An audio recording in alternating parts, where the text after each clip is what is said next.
Last minute ഒരു സിനിമയിൽ നിന്ന് മാറ്റപ്പെട്ടു എന്ന് ഞാൻ അറിഞ്ഞായിരുന്നു. അതൊക്കെ ഇങ്ങനെയൊക്കെയുള്ള വേദനകളെ എങ്ങനെയാ ഓവർകം ചെയ്യുന്നത്? നമ്മൾ സെലക്ട് ആയി അതിനുശേഷം നമ്മൾ അതിന് പ്രെപ്പും കൂടെ ചെയ്ത് കഴിയുമ്പോഴാണ് ഈ ബുദ്ധിമുട്ട് വരുന്നത്.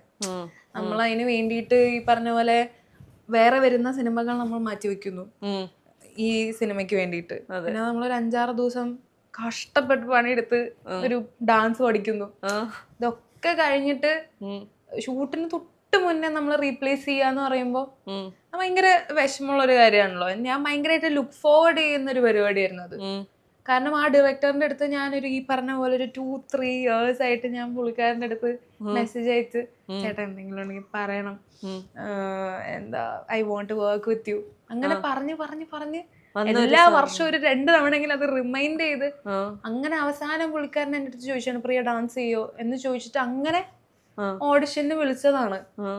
ഞാൻ ഓഡിഷൻ ചെയ്ത് ഞാൻ ക്രാക്ക് ചെയ്ത് ഭയങ്കര കോൺഫിഡന്റ് ആയിരുന്നു എനിക്കത് കിട്ടും എന്നുള്ളത്. അപ്പോ അതൊക്കെ കഴിഞ്ഞിട്ട് നമ്മൾ റീപ്ലേസ് ചെയ്യുമ്പോൾ ഒരു വിഷമമുണ്ടല്ലോ. അപ്പൊ ഇതൊക്കെ കഴിഞ്ഞിട്ടേ ഇത് നമ്മളിങ്ങനെ പലയിടത്തും നമ്മളിത് പറഞ്ഞല്ലോ, ഈ ഉണ്ടായ ഒരു പെയിൻ ഒക്കെ. അതിനുശേഷം എന്തെങ്കിലും അദ്ദേഹം വിളിച്ചോ പ്രിയ ഇത് ഇങ്ങനെയല്ല സംഭവിച്ചത് എന്ന് പറയാൻ വേണ്ടിട്ട്? ഇല്ല, അദ്ദേഹത്തോട് ഞാൻ അന്നേ സംസാരിച്ചിരുന്നു. ആക്ച്വലി റീപ്ലേസ് ചെയ്തു എന്ന് ഞാൻ അറിഞ്ഞ ദിവസം എന്റെ വിഷമം ഞാൻ അറിയിച്ചിരുന്നു. ഞാൻ ആക്ച്വലി പറഞ്ഞിരുന്നു, സർ ഞാൻ ഭയങ്കര ഡിസപ്പോയിന്റഡ് ആണ്, നല്ല രീതിയിൽ ഞാൻ പ്രിപ്പയർ ചെയ്തിട്ടുണ്ടായിരുന്നു ഇതിന് വേണ്ടിയിട്ട്. അപ്പൊ പുള്ളിക്കാരൻ അന്നേ പറഞ്ഞു എന്തെങ്കിലും ബെറ്റർ വരുമ്പോ എന്തായാലും പ്രിയനെ കൺസിഡർ ചെയ്യാന്നുള്ളത്.